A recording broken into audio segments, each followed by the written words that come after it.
and put us in prison for 3 weeks.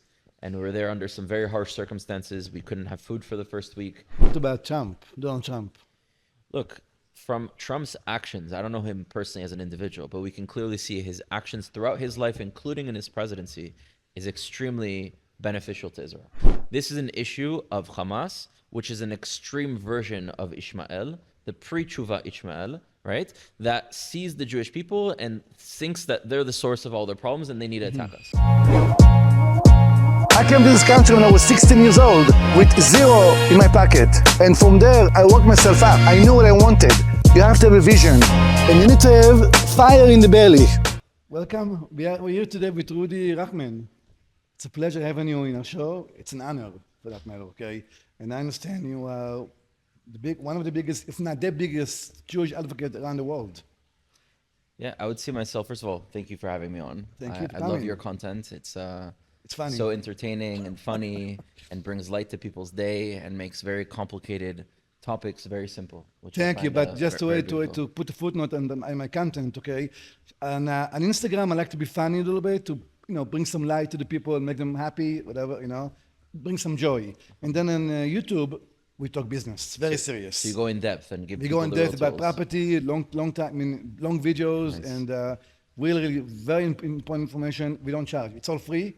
We feel like we want to pay it forward. Amazing. To the world. It's part of being Ola Goyim, bringing light to the nations. And Correct. you have your own talents and your own knowledge, and then you're bringing that and disseminating it to the Right, world right, in a right. way that people can understand. So. Thank you, but today it's not about me. Forget about me. It's all about you. Yes. So I actually don't see myself as an advocate. I see myself more as an activist. Activist. And okay. the difference I would say is an advocate is like a supporter of a cause, like a fan. And an activist is someone who daily is trying to change that cause. So it's like a player on the field. And I look at Jewish history as we have 4,000 years behind us, and we need to make the actions now in order to move forward. And there's many challenges that we have in this generation that we need to focus on. And unfortunately, not many people take on the responsibility to write the next chapter of Jewish history. And then I understand you're on a tour right now, right? Yeah, I so was able to grab you doing the tour. exactly. I actually grew up here in Miami, so it's a Right. place that's dear to my heart. My family is currently living here, so I came to visit them for Shabbat, and your team reached out to me, and Ashkacha Pratit, we made it happen. Hashemayim, right? Very nice. So the tour, what do you do right now in your tour? So I'm on a Please share speaking with tour. us. So part of my mission is also to empower the next generation of the Jewish people. A lot of us that went through Jewish education, whether it's community, Jewish day schools, synagogues, we were taught to practice Judaism, to put tefillin, to do Shabbat, to keep kosher, all things that I've always done. But we're not taught how to put Judaism into practice, how to stand up for ourselves, how to debate, how to understand Jewish identity, how to communicate with other people, how to know all the counter narratives that exist against the Jewish people from the far right to the far left, that when you hear something that's anti-Semitic, you actually know what to say, or you even have the courage to be able to say that. So I go around the world every few months to give talks and to give like an empowerment lecture for people to wake up. How many people, for example? It depends. Sometimes it could be a very private event with 50 people, and sometimes it could be a public event with 1,000 people. It really depends on who's organizing. What part of the world? All over. So for example, this tour, I was already in New York, in Miami, in New Jersey, in Ohio, in Toronto, now back in Miami, back to New York, Dallas, Los Angeles, and then to Sydney in Australia. And that's all in like a week and a half, 2 weeks. Wow, it's very busy. Each tour could be in a different place. Basically, I have a lot of work that I need to do with the real work of moving forward the Jewish people. And I get asked by a lot of different communities to come and speak. And so I have a team that every few months, I leave some time off to do some touring. So it can be in Europe, it could be in South America, it could be in Asia, it could be in Australia. So your mission is what? To bring Jews back or to bring them back to Israel? I have 5 missions. Please, share. Mission number 1 is to fight anti-Semitism, whether that's ideologically in university campuses and intellectually in different places, or even physically. I'm a fighter in the army, so on Miluim, I go back to war. I've been in Gaza, I've been in Lebanon. Thank you for your service, by the way. Of course. So both of those physical and ideological wars are both spiritual wars in their own ways. The second goal out of 5 is to make sure to empower the next generation of Am Yisrael, which is also the talks, but also the content that I create. The third is to help our generation find what the next chapter of Jewish history is. Zionism achieved its goal. We came back to Zion. We came back to Jerusalem in 1967. We never had a conversation of what's next. What's the purpose of this country that we created? What's the next chapter that unites all the different ideological tribes that we become? The fourth is to transcend the Israeli-Palestinian conflict. How can we talk about tikkun olam and ola goyim, healing the world and empowering all nations, if we don't do tikkun babayit mabnei dodim? And we shouldn't do it from a place of weakness. We should do it from a place of strength, honesty, but also taking the responsibility we have over this land. And the last goal is to unite the tribes of Israel. Today, the Jewish people are about 15 million Jews in the world. That's the descendants of 2.5 tribes: Yehuda, Judah, Benjamin, Benjamin, and half of Levi. There are 9.5 tribes of Am Yisrael: Naphtali, Zvulun, Issachar, Gad, Reuven, and Asher. Where are they? And they have yet to come back to our people. And so a big part of what I do as well is to find these communities and to bring them back to the surface of our consciousness for us to address how can we reconnect and reunite who we are. And I think that when we do reunite who we are as a people, that's when we can really unlock the potential of what we have. Understood. And let me ask you a personal question. Do you have a bodyguard? When you go- Hashem's my bodyguard. Hashem is your bodyguard. Yeah, I mean, I carry on me always. Right, But I always. never carry because I think I'm going to get attacked. I carry because I know if I'm going to be in a situation where someone is going to be threatened, I have to do something, and I want to be able to do something in the most effective way. So whether I'm in Israel or in Miami, I'm always carrying on me, but my bodyguard is Hashem. But how do you take it in the plane? How do I take it? In suitcase? No. So I have one in Miami, I have one in Israel. There you go. What do you think about the colleges around the country? Terrible. This anti-Semitism, it's very bad. They hate Jews. Yeah, but it's also expected because, for the past 25 years, there are students on campus that claim to be pro-Palestinian. When Palestinians are by the hundreds of thousands in refugee camps in Lebanon and Jordan, they don't Right. talk about them. When they're dying by the Syrian civil war by the thousands, they don't talk about them. When they suffer under Hamas and the Palestinian Authority, they don't talk about them. They only care about talking about Palestinians when it has to do with Israel and when it can be taken out of context and then manipulated to convince universities, which represent the future political and intellectual class of the next generation. People come from universities are usually those who are shifting culture. Lawmakers, people in media, people that are professors, doctors, lawyers, those are the demographics coming out of university. And if you can educate that population for the next generation and having them understand that Israel's the worst thing in the world and the Jewish people are the source of all problems, then you've naturally right. conditioned people to hate us. And So, the question is just one more point. What have we been doing? They've been doing their work, and the Jewish people have kind of been ignoring and complaining about it only to ourselves. Right. And then we ask ourselves, why are we in the problem? So I have another theory. I don't really care. They don't care either way, Jews, Palestinians. They don't care, the students. They care about getting an extra point. So the professor tells them, go ahead and demonstrate against the Jews, okay? They don't give a damn, okay? They want to graduate, right? They get paid to go and do the demonstration. But why is there this constant obsession specifically towards the Jews throughout history and throughout time? Because I do agree with an you ongoing that thing. a lot of them just want to be accepted in society, and this is what's Right. the norm. But still, there's like this common thread throughout history that it's always against the Jews. Always. And so we have to ask ourselves, why? Well, the Jews are very, like, what, 50 million people? 15, yeah. And how many the whole population? 8 billion? Sure. And everywhere you hear, the Jews are everywhere, right? נכון. They have their hands on, okay? In a good way. Listen, they go to school, right? They have the discipline, okay? They want to make good living for their family, okay? Can you blame them? So I agree with you, but then we have to also take other populations. There are other people like the Amish or Armenians or Muslims who separate themselves in society. You have other countries like Singapore that is under 60 years old and one of the most successful countries in the world, strongest passport in the world. You look at the 3 demographic groups that are recent immigrants within the United States that are the most successful, it's Indians, Koreans, and Nigerians. And I don't see any campus encampments against Nigerians or boycotts. No one talk against- about it, nothing, zero. So you have success with other communities, but they don't have the same response. In New York, we make up 13% of the population, 1-3.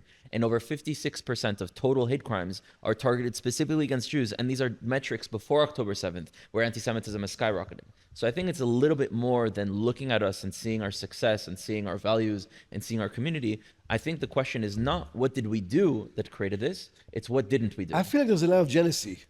Yes, but other people have success too, and they don't have the same I reaction. don't hear about them. Right, you don't have the same reaction. So I think Right. it's a bit more. I Right. think it's a reaction to our inaction. Right. Meaning the Jewish people have a mission statement to be Or Lagoim, a light to the nations, and to do tikkun olam, to heal the world. Heal the world. So if we don't heal the world and we're not a light Right, to the nations, right, then right. we're actually failing this world. Right. And all their nations come to the conclusion that we are the source of the problem, not because we created the problem, but because deep down subconsciously they know we're supposed to be the source of the solution. We have so much potential. Look at you as an individual, how successful you've become, right? Imagine if we did it as a collective.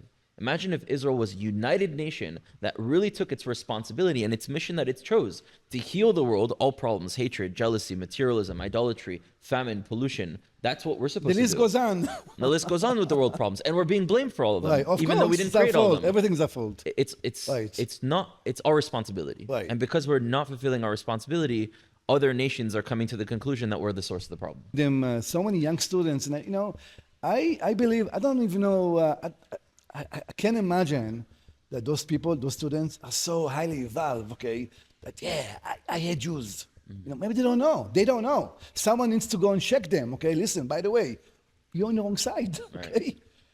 And you have even many Jews who turn against the Jewish people. Mm-hmm. No one is consciously coming at this situation and saying, I know I'm doing the wrong thing, right? They think in their minds they're doing the right thing. They think in their minds that the Jewish people are the representation of evil, are the source of all their problems. And so naturally, if they are, then you must react and reject them in this way. It's also some like conscious bias that how could it be that all of society is against the Jews if they're truly good? It must be that they must be wrong. Right. So a lot of people are sheep in this world and are following these trends. But I always realize that the problem here is not how strong the anti-Israel movement is. It is how weak and non-existent our own movement is. You don't want to hear about black rights from KKK members. You don't want to hear about women rights from misogynists. So why are the only people talking about Israel and the Jewish people those that are anti-Israel and anti-the Jewish people? We as a Jewish people need to take on the responsibility to stand up for ourselves. We're not doing enough. We're not even close. We're not even doing enough. close. I wanted to take a moment, share your experience, if you don't mind, about Nigeria. Sure. I know that you were in jail. Tough situation, yeah. Tough situation. Yeah, we can call that. And if you can share your experience for the audience. Of course. Sure. So a few years ago, we started a project called We Were Never Lost, which is a documentary series that highlights the stories of the dispersed communities of Israel to bring them back to our consciousness. So like I said, the Jewish people are 12 tribes. We know 2.5 of them, but there are 9.5 that we have yet to return. And they're in the four corners of the earth, in Africa, in Asia, in South America. And our project is meant to find who these people are, to bring their stories to light so that our generation can be like, wow, we need to start reuniting with them. And that's our goal. So over the past 4 years, we've been to Nigeria, Uganda, Tanzania, Zimbabwe, South Africa, Madagascar, Ethiopia, and Ivory Coast. The whole African nation? So season 1 is in Africa. Then season 2 will be in Asia. So right now we focused on Africa. Now on our first trip there, which was about 3.5 years ago, we got to Nigeria, where you have a population named the Igbos. Now what's interesting is the Igbos are the richest and most educated demographic in all of Africa. And also the Igbos are blamed for all problems. You guys run the economy. You guys run the media. You guys own all the properties. You guys are running the businesses. You take all the jobs. The same things that people say about the Jewish people. Now, at that time, the government was very anti that community and was persecuting them. In fact, in 1967, 3 million Igbos were massacred. And so you had this like remnants of this regime that hated this Igbo population. And since we came to do a film on a population that the government seemed as enemies, we were abducted. They came at like 8 in the morning to our hotel room with 15 armed gun militants with black ski masks, kidnapped us basically, threw us in vans, drove us about 12 hours to a remote prison facility and put us in prison for 3 weeks. And we were there under some very harsh circumstances. We couldn't have food for the first week, only water. We were in disgusting of conditions. The second 2 weeks we were with Boko Haram terrorists, which are ISIS members. And a bunch of miracles kept happening constantly throughout our experience. But Baruch Hashem, after 3 weeks, we're able to make it out. And just recently, a few weeks ago, we got back from the second trip to Nigeria. The government has changed, so allowed us to come back to finish the project. And we just finished filming that episode. So it'll be out, B'ezrat Hashem, in the next 6 months. Very nice. And your intention is to continue? Yeah. The location, yeah, for sure. You're going to go back? Yeah, I'm going to definitely go back to many of these places. I'm going to continue in other places as well. And the point is not just to make a film. The film is to start the revolution of the awakening. Right. Once people wake up and realize, wait a minute, I have family members in these places. And let's ask ourselves, what's your background, your grandparents, great-grandparents? Mine? Yeah. Persian, Bukhara. Okay. So we could admit that in a lot of these places, we experience persecution, which is why you're no longer in those places. Correct. A lot of Jews had to flee Iran. A lot of Jews had to flee Europe and North Africa and these different places. So imagine if you were born on the side of the family that was still being persecuted, right? That never ended, that just continued. It's not your fault, you were just born to it. And then the other side of the family in Africa, managed to come back home, establish the strong and healthy country, economy, military in Israel, Right. wouldn't you expect them to come help you? Right. To recognize you? And even if, let's say, you lost aspects of your culture, to help you catch back up to who you are? So the fact is that our side of the family happens to have come out on top. We have abundance of surplus. We have a country, we have a military, and we know that our brothers and sisters are suffering. How could we not go and help them? True. So that's where this project It's almost a started for sin me. not to. Mandatory. It's our Right. family. So getting back to the your hostage in Nigeria jail, share with us the experience and had the living facility and whatnot. How many people were there altogether? So we were 3 people that were taken. Right. We were a team of 3. One of them was released after a week because he had a medical condition. He was sent to the hospital. Right. And from the hospital, since he had a French passport, the French embassy secretly extracted him and brought him to the embassy. From that moment, he was safe. But besides that, it was me and Noam, who's the videographer, filmmaker that I've been working with for over 8 years. And it was very harsh. You know, for 1 week, they didn't give us food, only water. How did you manage that? Wow.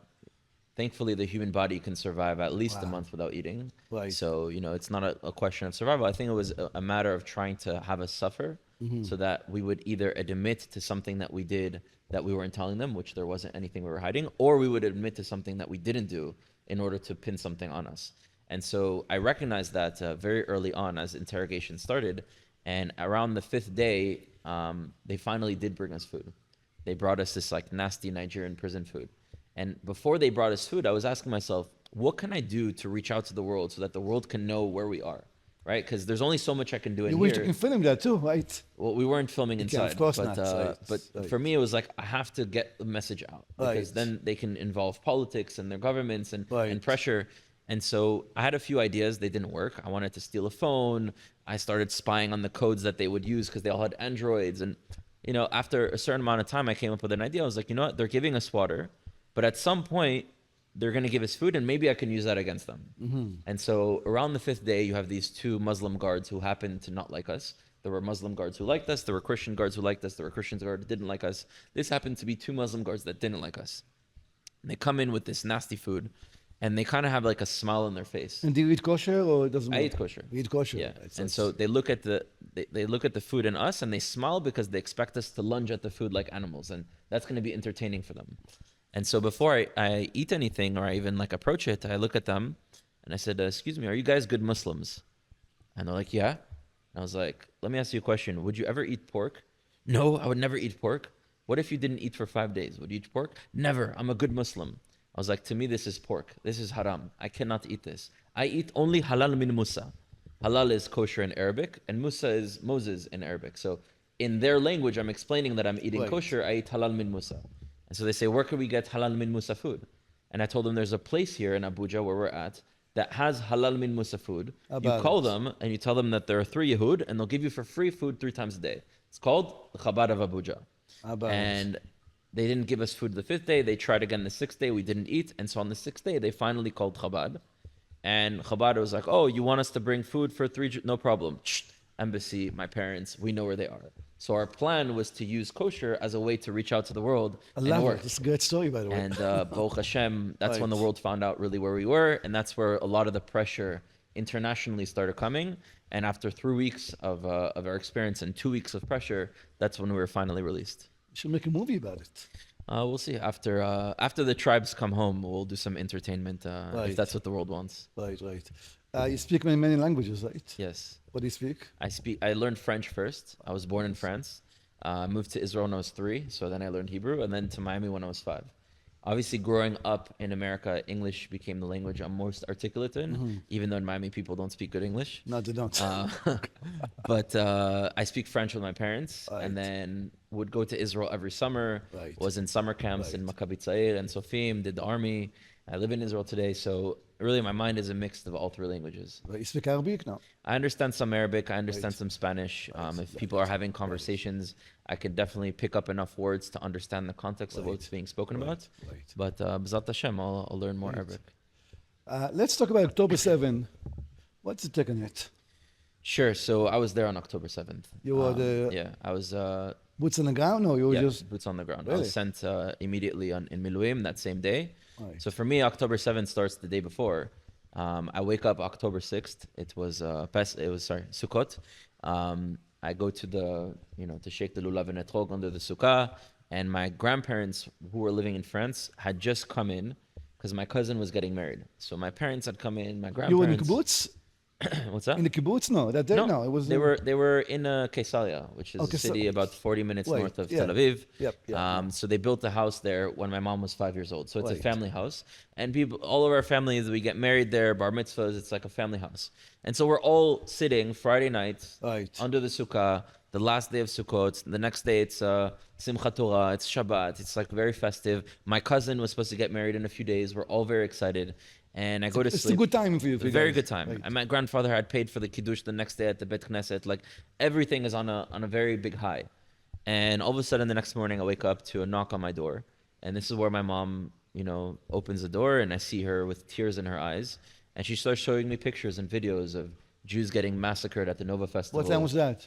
Maybe like 7 in the morning. 7 a.m. 7:30. Yeah, very early. And of Sderot being infiltrated. October 7th. October 7th. So where was the army? The army was there, but they did a cyber attack. So all the radios, all the technology Everything were was down. cut. It was at a point where a lot of soldiers were away because, when you have holidays, you have Shabbat, Simchat Torah, and Sukkot. A little bit like It's Yom 3 Kippur holidays. war. A lot of soldiers Like go back home. Yom Kippur war, Right. right? They go to be with their families. So half the force. And then Right. every 3 months, you also have soldiers who shift. So you have the border of Gaza, and then you shift 3 months to the border of Lebanon, then you shift 3 months to Judea and Samaria. And right at that time was a moment where like everything that could have happened wrong happened wrong. And unfortunately, what happened on October 7th is they came through the border and they started massacring the Israeli Right. population. There were soldiers there. Many of them were taken hostage. Many of them were killed. So it's not like you didn't have soldiers. And then I was called up around 8:30 in the morning from my commander, who says ukpatsta, which means you're being jumped to come back as a reservist. And I'm part of a miluim unit that is active duty. So my miluim unit also freed, Reserve. okay. My reserve unit also freed Jerusalem. They're the ones who got to the Kotel. It wasn't like Tzanchanim of like Sadir, the paratroopers of the current in the current forces. It was the reserves of the paratroopers. So my unit is considered any moment we can call you back and you're getting sent straight to the front lines. And that's what happened on October 7th. We got called back, and around 4 p.m. we were all on the base and we started driving south. And we drove south in these fleet of Hummers. And that's where we started to see, all the dead bodies, all the people have been killed. And then we took a left, and that's where I saw a city named Kfar Aza, which I didn't know then what Kfar Aza was. Today we recognize it's one of the hardest hit communities. Right. And for 3 days straight, we fought Hamas in Kfar Aza. After that, my unit was the first unit sent into Khan Yunis in Gaza for 2 months. Then we were released, and I went back to fighting on college campuses and in the media and everything else. And then right before Yom Kippur, this past Kippur, I was called up to come back and to go into Lebanon. And so I served a few weeks in Lebanon as well. And then we got out. And so it's like a constant, I'm in the ideological war. Yeah, ideological war, physical war, all of it is a spiritual war. Right. And my goal is to bring light wherever there's darkness in whatever situations. Right. Very nice. Thank you again for your service. Of course. Thank you. What are your thoughts about Trump, Donald Trump? Look, from Trump's actions, I don't know him personally as an individual, but we can clearly see his actions throughout his life, including in his presidency, is extremely beneficial to Israel. And doesn't do it from a place where it's like, oh, I'm going to give to Israel this because I'm going to take this for America. It's I'm going to give to Israel because I genuinely care about Israel, which is unprecedented in American history. Because usually presidents, they give you like deals of, we'll give you money, which isn't really money, it's credit to buy weapons. But in exchange, you are completely dependent on Like America. Ukraine is asking for something. Right. You cannot buy or sell weapons to any country without the approval of America. Right. You cannot create your own technology. So there's a lot of like strings attached to getting this free credit from America, which is why I'm actually against it. I want Israel to be independent, not dependent. And if we have allies, they should be allies that are beneficial relationships, not toxic relationships. And Trump is the first president that is actually helping Israel, not because he's looking to get anything from that, is he generally wants to help Israel. But the thing about Trump is he's only going to be here for 3.5 years. What happened after? The question is what's after. One day at a time. Right. So I think a lot of Jews are like, wow, okay, we have Trump, finally it's better. It's not Obama, it's not Biden, it's not previous presidents that were against Israel. But we're just, very short-term thinking like, okay, you might have some good time for the next 3.5 years. And by the way, I'm not going to talk about other politics that he has because that's irrelevant, but specifically on the topic of Israel. But what's going to happen next? And we look already at the trends of America. The younger generation is becoming more and more anti-Israel. They don't know. They don't know any better. Nachon, but why don't we teach them? Why don't we be That's what you're doing. You're doing a great job. The world hates us Right. not because they want to be us. They hate us because we're not us. And that's the problem. We need to learn to be ourselves, to reclaim what it means to be Judean warriors, to be Maccabees, to be true Israelites, to be Hebrews, to fulfill our purpose. And until we become us, we are always going to be rejected by the world. So of course we need to fight anti-Semitism, because if you don't, you die, right? They eventually rise up and do what they want to do. Anti-Semitism is everywhere. But fighting anti-Semitism doesn't solve it. Right. It's like, did you do the army? I did not do the army, no. I'm sure you have family members who did the army. And so we learn in the army, especially if you're a combat soldier, that if you're shot in your arm or in your leg and there's an artery that's hit and you're bleeding out, you need to do a tourniquet to stop the bleeding. Right. But, you know, doing the tourniquet is not what's going to heal the wound. It's not going to heal the infection. It's not what's going to take out the bullet. You still need to go to the hospital in the end to go and fix it. So doing a tourniquet is fighting anti-Semitism. We need to fight it now. We need to stop the bleeding. But the real surgery, the real source of the problem is doing the surgery to remove the bullet, which is to be ourselves. If the Jewish people fulfill their role, that's when anti-Semitism stops. The problem is you have a lot of Democrats that vote for the other side. That's a problem. Yeah. Excuse me, Jewish Democrat. Sure. I mean, the thing is, that's a problem, being a Democrat or Republican should not be but unfortunately, anti-Israel, right? it's not right. It's not, but it's not like doing Kennedy.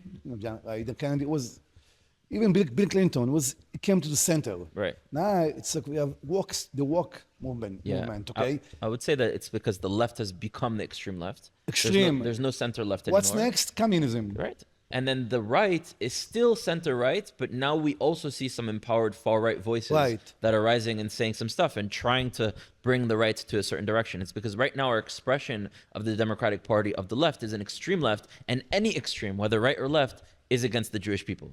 Always. So your mission in life, and I guess your objective is really bringing back Jews together. Necessarily to Israel or not necessarily to Israel, just... It's to activate us, whether individually... To unite us, be together, to fight together. What has been uniting us for almost 2,000 years, 3,000 years, 4,000 years, wherever we've been in our diasporic times, it's always a counterforce, right? October 7th happens, we all wake up and we unite. You saw how Israel was right before, how divided we were, how much we were fighting each other. Before the Holocaust, the religious and the secular Jews hated each other. Holocaust happens, we realize, wait a minute, we're family, we have bigger fish to fry. So some people say it was diversion because of the fighting, with Supreme Court, like months, ahead of that October 7th. They need something, to stop it because of the conflict, the government, Netanyahu, Yeah. A lot of people will try to use any type of excuse or conspiracy theory to try to excuse what goes on to the Jewish people and try to blame Jews for everything that's the source of the problem. There are many things that could have been done that diverted, and of course, Israel and Hamas are not the same thing. Hamas despises Israel. But I don't understand. Listen, I'm not very smart. When you see Nazis, what do you do with Nazis? You eliminate them, right? You kill them, right? It depends. Either you kill their mindsets, or if they come to attack for you, 70 then yes. years, Israel prosecuted Nazis around the world, Yes. To bring the judge to... Yes, those who did actions, sure. Yeah. We have Nazis, Hamas. What are they? They're nothing short, right? Sure. Even worse. Sure. And they're still in power. Sure. So we Why need to are they make still in power? We need to make the distinction between Hamas and the rest of the Palestinian people, because there are many Palestinians who don't like Hamas. There are many That's for sure. Arab Muslims who also... I had Arab Muslims who fought with me on October 7th in Gaza and in Lebanon. So this is not an issue of being Palestinian or being Muslim or being Arab. This is an issue of Hamas, which is an extreme version of Ishmael, the pre-Tshuva Ishmael, right? That sees the Jewish people and thinks that they're the source of all their problems and they need to attack us. Right. Now, when I got out of Gaza, I pulled out 3 suitcases filled with Hamas propaganda, filled with books and math books and textbooks and science books and coloring books and stickers that teach their generation. From age 2, from age 3, right? Right. From the youngest of ages, that the best thing in the world is to kill Jews and to destroy the Jewish people. So, of course, if a population is experiencing suffering, and they're told that the reason for why they suffer is because Israel exists, and the way to end that suffering... You want to kill them, of course. So we're allowed... And, it's not... I didn't need to go to Gaza to know that. We've all known that we all know that, right. So what do we do? So that's what I'm saying. We need some accountability. Right. We need to take responsibility. And we need to act like King David in this land. King David destroyed all of his enemies. All of his enemies feared King David. They didn't even dare to lift a finger against him once he became king. But the second thing King David is he was extremely empathetic and compassionate to every human being in this world, especially those that were living in this land, including non-Jews. So Palestinians who are born innocent people, Right. we need to be able to free them from this reality that they're being indoctrinated. Do you think the government in Israel doing its best? Not even close. Not even close. Netanyahu is not, I think is weak. I think Netanyahu, in the past over 75 years of Israel history, represents King Shaul, the first king of Israel. And the first king of Israel, we learn in the past of our history that he wasn't the best king. Right. He was good for the economy. He was good for the infrastructure. He was Right. good for the military. But we wanted a king for the wrong reasons. We wanted a king because all other nations have a king. And we also want to be like all other nations, which is exactly why we created the state of Israel. All other countries have a state. All other peoples have a state. We want to have a country too. Only when the Jewish people change from we want to have a king to be like others to we want to have a king to be ourselves is that the moment we deserve King David. So I believe that once we change the mindset and the culture of the people from the bottom up, is that the moment that we will deserve a reality of King David as its form of government, which doesn't mean a monarchy, but it means that those values that exist in the King David mindset. I believe he's too many years in power. Let's start with that. Could be, could be. Unfortunately, try to suggest someone better, and there's not really someone there. So it's a double-edged sword. He's not really uniting the people. He's a great manager. He's not a great leader, right? No one looks at Netanyahu as like, oh yeah, this is my leader. They're like, okay, he's the best person to be able to manage the situation with the economy, with the military, which is true. I don't know of another person who can do a better job managing the situation, but there's a lot of things that he's ignoring. There's a lot of problems that he's creating. There's a lot of division that he's creating within the society. There's plenty to criticize, but I don't necessarily look to criticize the player. I look to criticize the game. The way the government is structured in Israel is at any moment you can have a new election, right? You can have a break of a coalition. So politicians focus on what can I do now that can give me a quick return that I could use that in the next election cycle to be voted back in, rather than what do I need to think 50, 100 years down the line that actually helps unite our people. It's all about division, right? People, the right and left in Israel. People who vote for the right, they care about the economy, about national identity, about security. People who vote for the left, they care about human rights, animal rights, pollution. Who said that those things contradict? They're both true.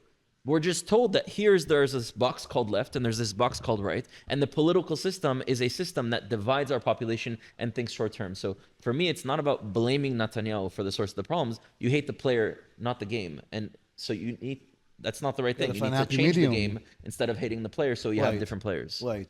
So now, are we, right now in Israel, people went back home, the north and the south?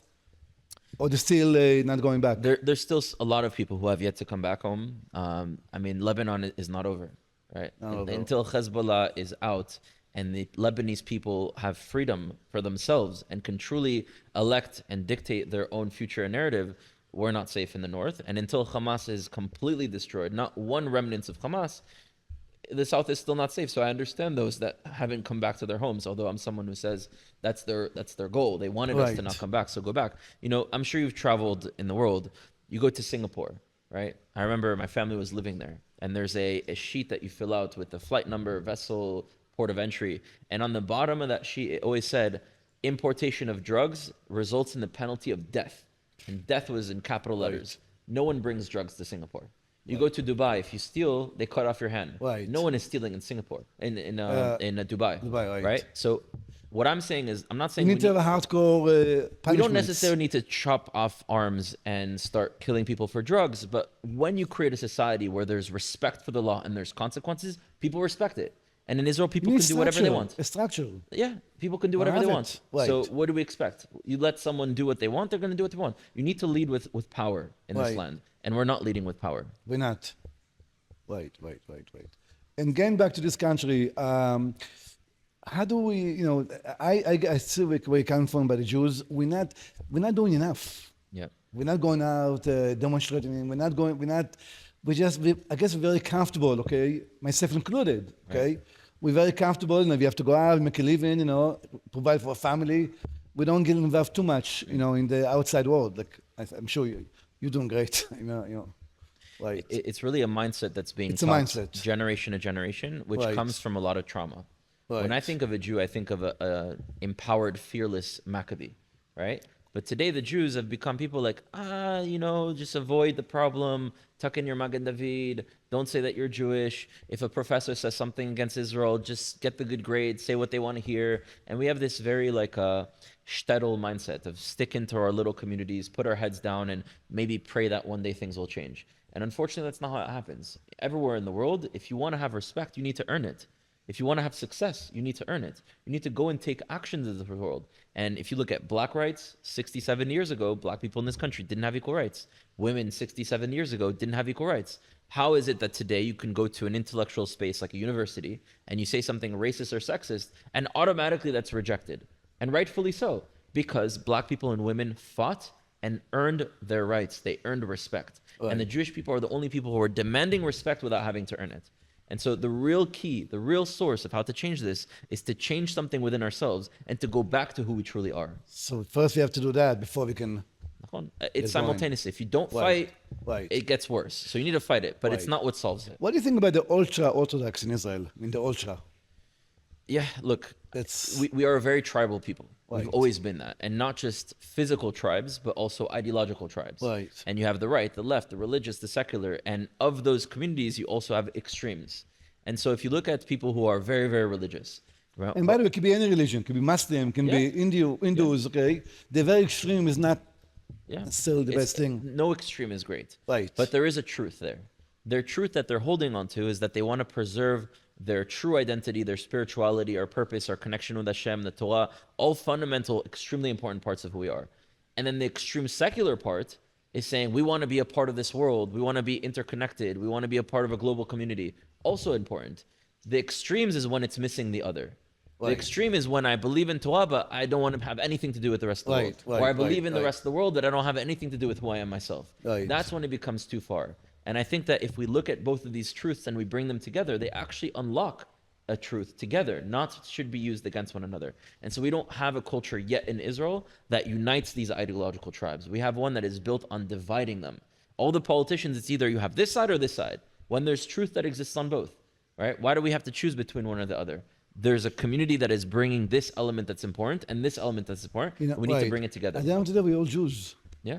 right? We're all Jews, and it's a shame. Yeah. Unity doesn't come from uniformity. We got to find a happy medium. And the thing is, it's very difficult when you deal with extreme, Yeah. right or left for that matter, right? There's a lot of trauma also. Why does someone go to this extreme side? Because they're experiencing the other side as an attack against them. Right, The religious right. people think that if you ask them, why don't you join the army? They'll tell you stuff that's not true. Oh, the army's going to cut off my payout. They're going to be It's mean not to true, me. right. I did the army. I've been doing reserves for over 10 years. Wow. All I saw is people becoming more religious in the army, not less religious. And the army providing you with time to pray, time to eat kosher, every single meal is kosher, time to do all the holidays. So, It's an excuse. there's a fear. Right, They fear, generally think that there's something wrong in the army. Right. And then there's a fear on the other side. When a secular Jew in Tel Aviv that is so rejecting of their own culture of Torah and Judaism, they see an Orthodox Jew, they look at them and they say bad things and they talk bad about them. They don't really know them either. So it's also a lot of the fear of the unknown. Because we've divided ourselves into these own communities, because nothing is uniting us with an actual direction, we end up rejecting one another and we repeat Jewish history. Because throughout 4,000 years of history, there's a clear formula. Whenever the Jewish people are divided, hating one another, sinat chinam, accepting idolatry, those are the worst chapters of Jewish history. Right. All the peaks and waves of anti-Semitism have always come when we're divided and when we're not who we are. But the same thing is the true on the opposite side. Whenever the Jewish people are united, loving one another, fulfilling their role, know who they are, reject idolatry. All come together. And look at 1948 to 67, miracles that happened. Miracles. Look at King Solomon. Look at the time we got out of Egypt. Look at the story of Purim that we just had, where we're supposed to be killed by this evil man named Haman. And all of a sudden, Mordechai convinces all the Jews to unitedly fast. Again, united. All of us have to fast together. Right. And I don't know how he convinced all the Jewish people to fast. That's Right. crazy. That in itself is a miracle. But because we united in doing that, that's what allowed the story to flip and us to succeed. So my question is, if we united in doing nothing, because fasting is omitting from eating, you're not doing anything. If in uniting and doing nothing, miracles happen, imagine what could happen if we united on doing something. The potential that we have as a Jewish people to actually change this world. Sky's the limit. Even more Indeed. than that. We need to bring Shamayim Va'aretz together. It will. But what I love to see in Jews is someone that takes their their skills and their abilities Right. and their passions, and they use that to correct problems that they see. Correct. And they elevate the world around them. Right. And I think A, you're giving a lot of information and knowledge to people who Thank you. don't have it. But B, you also see a problem that there's people who don't have access to this information. They don't. There's people who are afraid to go and take action to become Right. successful. Right. And you're taking your skills of A, knowing being business savvy, but also being a communicator that has a lot of humor, and that you're pulling in an audience to be like, oh, wow, I want to see this. This is entertaining. Right. Or they send it out to their friends. Like me and my friends, we send your love it. videos all the time. You know, you're like, a property, you take a 1 million, you flip it, you buy family property, you get $5 million. Right. I'm trying to get people to think outside the box. It's amazing. Because they're right now they're in comfort zone, 9 to 5, they go home, Right, they got right. said nothing. I know, I'm like, just like you, okay? We're here in this world for something, for a goal. There is for something better. There's a vision, you know? And you know what? Why not take advantage of it? So I'm trying to pull it out from them. I'm trying to say, listen, you got more than it takes, okay? You have much more in you than you know it, but you need to come out. And I bet You have to take risk in life. I bet from doing this, there's a lot of fulfillment that you feel. There's a lot, yeah. Right? I get a lot of messages like, thank you so much, and almost you even helped me more a than lot. your financial success sometimes. Right. You know, because yeah. the financial success is something that, Absolutely. obviously you have a good lifestyle, but your soul, your neshama was brought back in this world to elevate the world. Right. And having your financial success might elevate you, but the Right. work that you're doing now is elevating other people around. So I feel like I want to pay it forward. Yeah. That's what it is. All my life, look, I didn't have a mentor, except my wife, together for 35 years, okay? But it's type of thing, you learn to crawl first, make mistakes, and then a lot of sometimes you have a lot of failures, okay?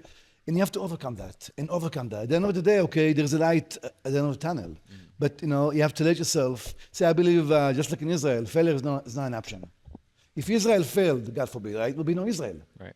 How many operations, right, throughout history, right, 70 years, okay, Israel went through. Not one single failure.